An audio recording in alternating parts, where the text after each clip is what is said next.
Hi, I'm Jacqui Tricarico, Senior Correspondent for One-on-One, and so pleased to be joined now by Jessica Padilla Gonzalez, the CEO of CUMAC, an essential organization working to feed people and change lives in Passaic County. Jessica, it's so great to have you with us. Thank you so much for having us today.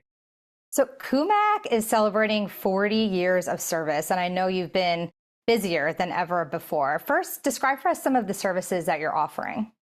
Great. So CUMAC has been around for 40 years. And one of the key things that we offer here is our Choice Pantry, which operates 5 days a week from 9:30 to 3:30. We also have a mobile pantry that goes to every municipality at least once a month throughout Passaic County. And then we also offer home delivery to guests that live within 10 miles of CUMAC that may be seniors, disabled, or dealing with some health issues. Full Choice Pantry, you mentioned that. We hear that a little bit more often now. Describe what that model is and how it's really making a positive impact on the folks that are coming in to shop for food.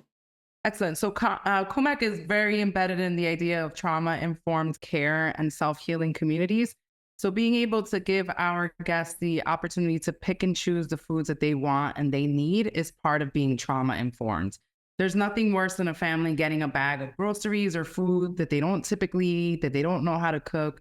So having somebody come in, be able to push a cart, touch and feel, look at the labels, and determine what it is that they really need for their household that day is part of what Choice is all about.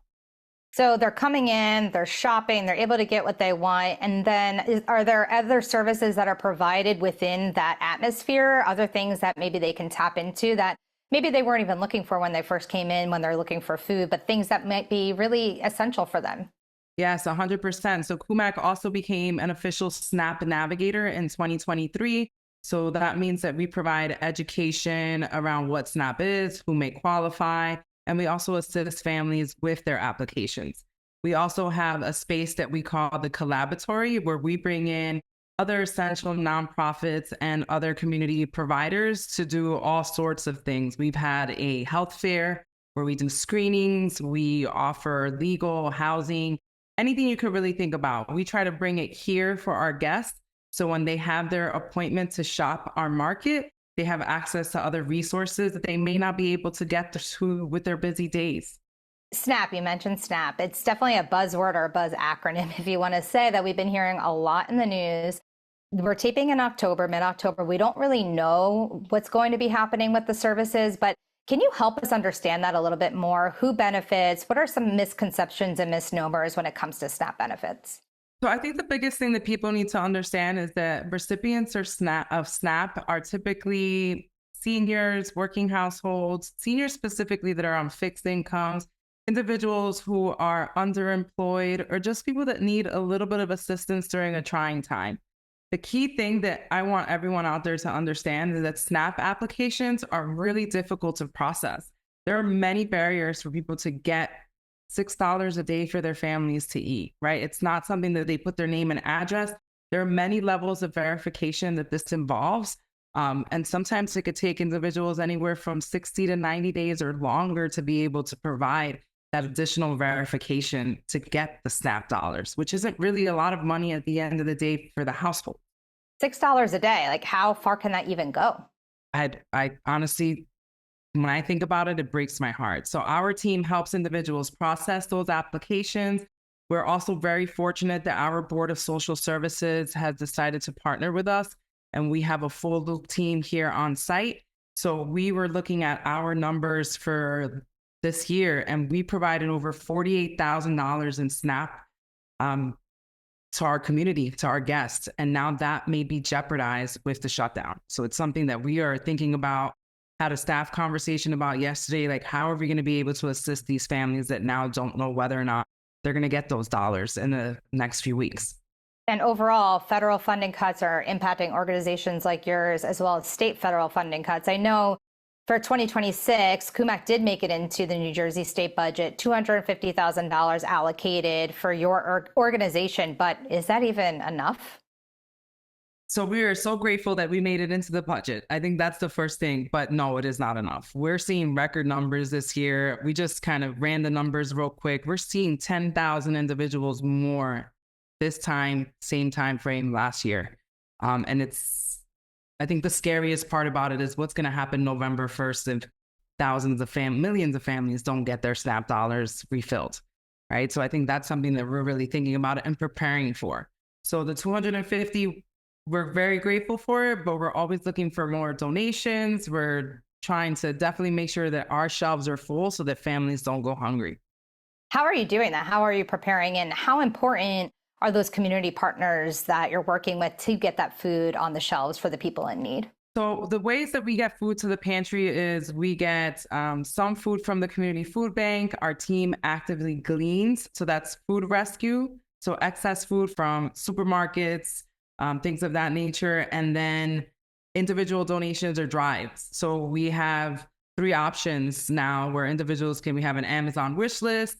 We have a Give Healthy where people can buy food and it gets directly delivered to us. But most importantly, we rely on the generosity of our community at the end of the day and the funds that we've set aside to be able to buy complete meals for our family.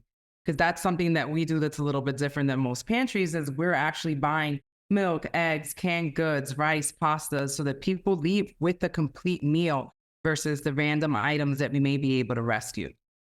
You touched upon it a little bit before, but the mobile food pantry, we're always talking about meeting people where they are. How impactful has that been to bring that around to the communities in Passaic County? So the mobile pantry has been a little bit of a challenge, right? Because we realized that we're going out during the hours that most people are working, right? So those people that are actually utilizing our pantries are employed, right? So we're talking about people that have jobs, they have their appointments. So we've started to partner with nonprofits that do provide services to the low to moderate income communities. But we are going to where they are to make sure that they don't have to travel to Patterson and that we're going to some of the furthest municipalities here in Passaic County to make sure they have access to food. There is an increase year to year for these types of services that you're providing. What are your expectations? What are you thinking 2026 is going to look like for you? How many people are you expecting to come through your doors?